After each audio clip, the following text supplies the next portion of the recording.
Saudara, puluhan mahasiswa Institut Teknologi Bandung atau ITB berunjuk rasa di depan gedung Rektorat ITB Bandung, Jawa Barat. Aksi ini digelar untuk memprotes kebijakan Rektorat soal skema pinjaman online untuk pembayaran uang kuliah tunggal.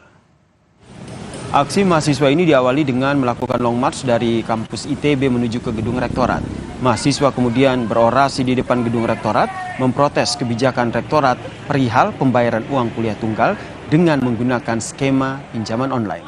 Skema pinjaman online sebesar 12,5 juta rupiah yang ditawarkan pihak Rektorat dinilai mahasiswa justru memberatkan mahasiswa yang belum dapat membayar uang kuliah tunggal.